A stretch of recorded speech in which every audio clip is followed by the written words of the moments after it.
Divorce happens. In fact, it happens to almost 50% of first marriages. So let's talk about it. Welcome to Divorce Happens, a podcast to educate, inspire, support, and yes, make you laugh through divorce and beyond so that you can start fresh on the next phase of your journey. Remember, divorce happens, and then we start fresh. You get divorced. You get divorced. Getting divorced? I'm getting a divorce. You're getting a divorce. Because she's getting a divorce. So what if I get divorced?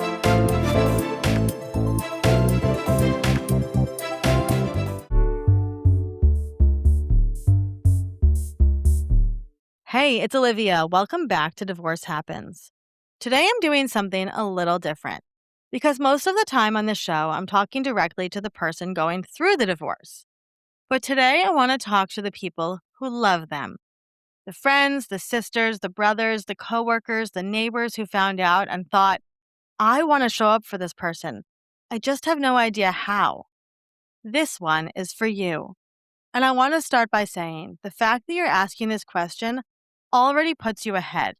The people who do the most damage in these situations aren't the ones who say the wrong thing. They're the ones who say nothing at all, who disappear because they're uncomfortable, who decide that silence is safer than risk. So if you're here trying to figure out how to show up, you are already doing something right.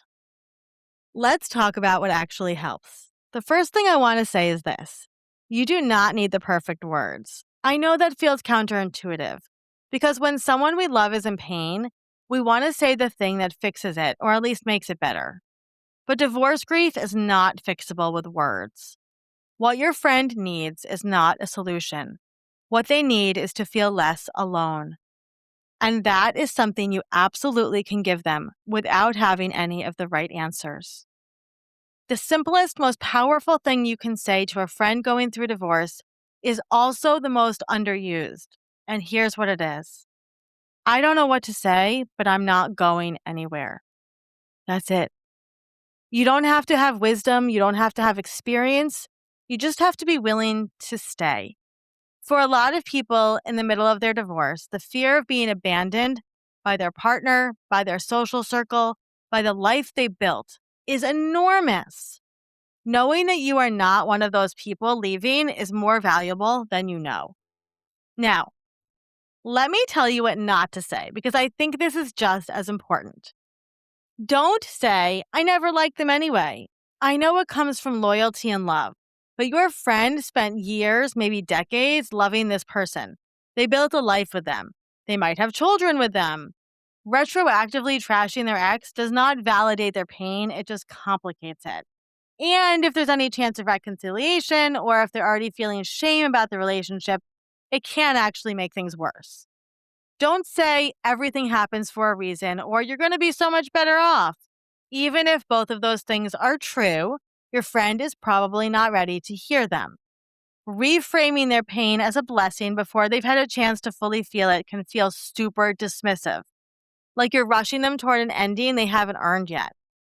Meet them where they are, not where you hope they'll be. And please, please, please don't make it about you. Don't share your own divorce story at length unless they ask. Don't talk about how hard it is for you to see them like this. Don't process your own feelings about their marriage in front of them. This is their moment. Your job right now is to hold space, not fill it. So what does good support actually look like in practice? I love this question. It looks like specificity. Instead of let me know if you need anything, which puts the burden entirely on them to ask, try something specific, like I'm bringing dinner on Thursday. Does 6 o'clock work? Or I'm going to the grocery store. Send me your list. Or I have Saturday morning free and I'm going to come over and sit with you. Specific offers are easier to accept because they require almost nothing from someone who is already running on empty. It looks like consistency over time. The first week, everybody shows up. The cards come, the texts pour in, the offers to talk are everywhere. And then life goes on for everyone else. And your friend is still in it. Months later, quietly struggling. Check in at the 30-day mark. Check at the 90-day mark. Send a text on what would have been their anniversary. Show up when the noise has died down, because that is often when the loneliness is loudest. It looks like following their lead. Some days they want to talk about the divorce and nothing else. Some days they desperately want to talk about anything else except the divorce. You need to let them decide. Ask, do you want to talk about it tonight or do you just want to watch something and eat takeout? Both are valid. Both are needed. Your job is to be flexible enough to give them whichever one they need. And sometimes it looks like just saying, you are doing an incredible job. Your kids are so lucky to have you. I see how hard you're working, and I want you to know it's not going unnoticed. Because sometimes being truly seen by even just one person is enough to make a day that's hard really survivable. You don't have to have the right words. You just have to show up again and again and again. That is what friendship looks like in the hard seasons. And it is enough. Okay, that's it from me today. Just remember, you are so much further along than you think. I'll see you next time.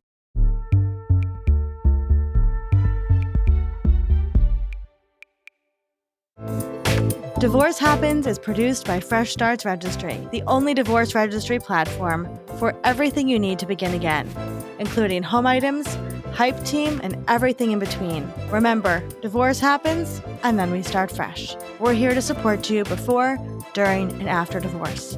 Head to freshstartsregistry.com for more info.